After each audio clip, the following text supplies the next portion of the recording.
insane on my mama, bro. Oh God, I'm about to go insane. Just everybody shut up! Twitch, being the largest platform for live streaming, grew 83% in 2020 because of everyone stuck at home. Other live streaming platforms had big growth during this time as well. And a number of streamers have become millionaires during this time. But in order to make those millions, there's a bit of a sacrifice they have to make. My name is Patrick CC. Make sure you're drinking water while you're watching this video. In 2021, Aiden Ross and iShowSpeed became two of the biggest streamers on the internet. By the way, Speed streams on YouTube. Both streamers have somewhat similar styles, being an average guy streaming and chatting to their audience in their bedroom, while occasionally playing video games or reacting to other content. Also, a big part of Aiden, Speed, and many other streamers' content is reading TTS messages. TTS stands for text-to-speech, and it's when viewers can pay a certain amount of money and a robot voice will— Yeah, or you can just fucking use free points that I give you to fucking talk shit. Imagine that. Imagine that, chat. Other fucking other channels, you need to fucking type, or you need to fucking send money to do that shit. I enable chat to send whatever fucking horse shit they want for free. will read their message they type to the streamer and to the audience. So what's all the hype about? Well, things can get out of control pretty quickly. Okay, so maybe right off the bat you're thinking this is fake, like they're playing some sort of character. And I might agree with you, but honestly, I don't know. Because a lot of the times it seems like these creators are being controlled by their chat. Why am I not loved by my own chat, bro? It just makes me like not want to fucking stream. You were just spamming L's when I was reacting to this NBA video that seemed very interesting. But it can get even worse. I wanted to say you're a really inspirational guy and I look up to all just playing you bald-headed midget fuck. Stop calling me that! You would imagine that most of the people watching these streamers are fans. So why would they do this to someone that they like? Well, simply because it gets a reaction, whether it's from the creator or other people in the chat. Kind of like that kid who was in your class and would always talk back to the teacher and say rude things, and 3 people would laugh, but everyone else thinks this kid is so fucking annoying. Thousands of those kids are in live stream chats. But it seems like these streamers want that toxicity in their chats. Take this streamer by the name of Deller, for example. He will stream for hours and leave the text-to-speech on, No one damn likes well your squiggly diggly figgly ass. Fat ass prick. Shut your skin tone chicken bone. Men just STF you and this guy calling me a damn robot. Bone? I'm a real human, you bitch ass Jedwood looking MF, fuck you and your Trasdaa. What the fuck? Who the fuck is Jed Wood? Better look like a fucking Chad. all the messages are going to be extremely toxic, racist, and out of control. Sometimes I put Cheeto dust on my and grandma it because she Dude, loves Cheetos. mods.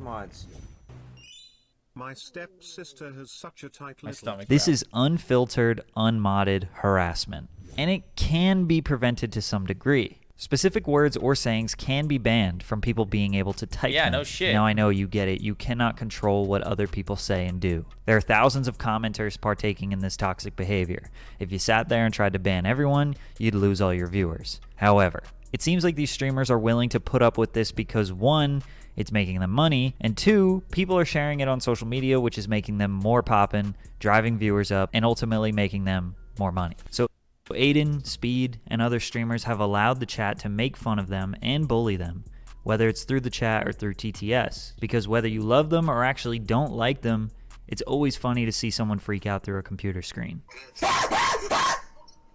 Yes, that is Speed barking when he gets angry. And it's not just these two. Pretty much all live streamers have to deal with keyboard warriors to some degree. It just depends on how you handle it. Some people handle it in a very pleasant and respectable way. Is chat being toxic towards my friends that I choose to play with?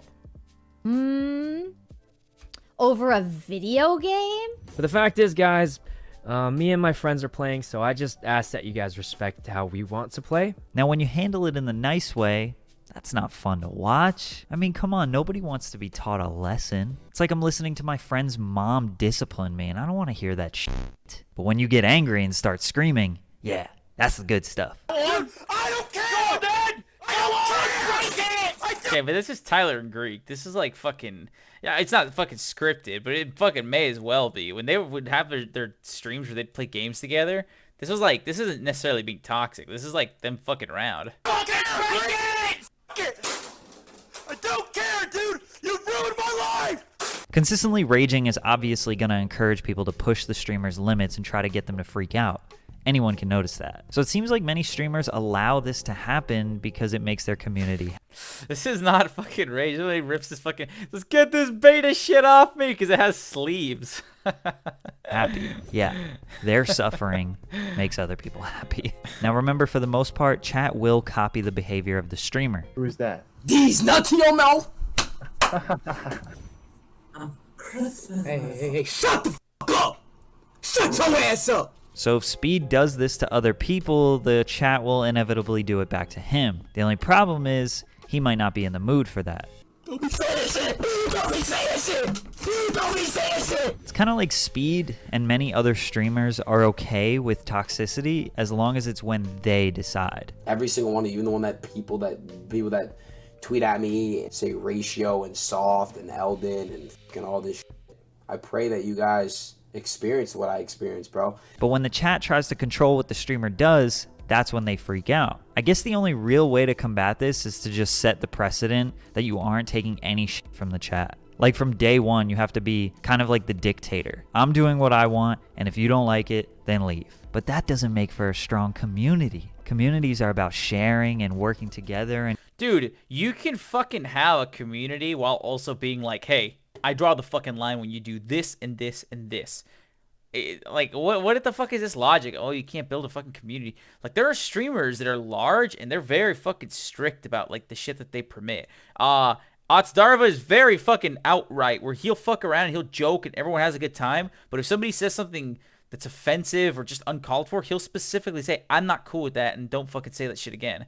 You know, like, he's very direct about it. And everyone thinks he's wholesome as fuck. And he has a bunch of support. So I disagree. I think you can be very strict with specific things that you don't like while also having people that understand what you're cool and not cool with, and they just enjoy it and have a good time in the fucking chat.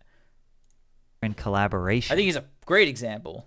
So when you build a toxic community and they want you to bully someone on the internet today, but you don't want to, now you're the one that's going to get bullied because they need to let off some steam.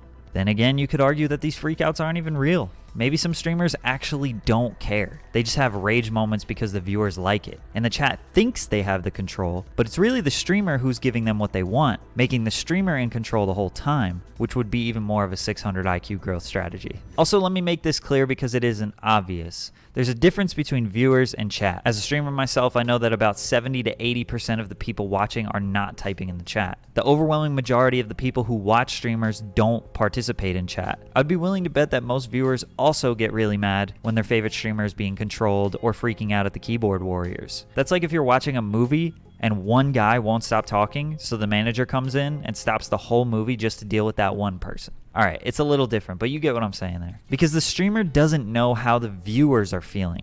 They can only gauge it based on what they read in the comments. So if they see a wall of L's, that's only 15% of the people. Maybe the rest of the people actually like what they're doing.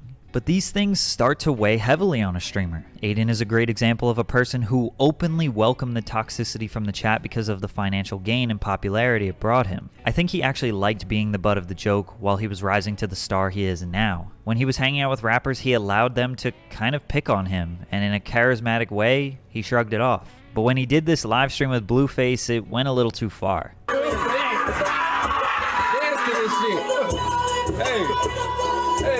Even DDG had to tell him, "You didn't help me out." I'm not supposed to help you. Why? You're a grown ass man.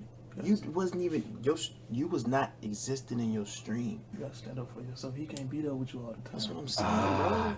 You gotta be a man, like. But that stream went mega viral. It was on every rap media outlet, all over TikTok and YouTube. It arguably got him to Rolling Loud and in various Lyrical Lemonade music videos. I mean, just a little bit of bullying ultimately allowed him to shine brighter than ever. But again, this takes a toll on you. Now we see a more real side of him. There's only so much you can deal with before you need to take a break. Doesn't matter how much money you're making. He's talked about quitting streaming multiple times, and I'm not sure. The fuck was wrong with his eyes in that? If this is clickbait or not. And it seems like every other week people push IShowSpeed to his limits, which end up with him crying on stream or crying in a video, shaking out of pure frustration and anger over the way his chat treats him. Unfortunately for Speed, this won't stop happening unless he stops encouraging that behavior and also partaking in that behavior. I mean, at some point you gotta say enough is enough. Almost all streamers do have that breaking point. The point where they cannot allow this negativity or toxicity to control them anymore. Most of the time their viewership drops when they either take a break or make it obvious they won't be dealing with it anymore. It's not like they fall off or lose all their viewers. They still have a huge fan base. That strong core fan base has already been built, and the monetary benefits from that is still fruitful, which makes it seem like encouraging toxic behavior, allowing yourself to get bullied, freaking out and raging often, and getting pushed to your limits while your sanity is almost completely lost is the ultimate live streamer marketing strategy. Then when you wheel it back, mature a bit I guess, and make it very obvious that you aren't allowing the chat to be toxic anymore, all of these keyboard demons go away because they can't control you anymore. And you end up with a very stable, consistent, positive community that wants to see you happy and successful. A large enough community to live off of and have a stable live streaming career. Either that or live streaming will just actually make you go insane. You let me know what you think. The official Patrick CC water bottle is now available on my website, patrickcc.store. God. They will arrive before Christmas if you cop one, and they're about 50% sold out already. That's fucking amazing. Don't know if I'll be buying one. Best of luck on that venture.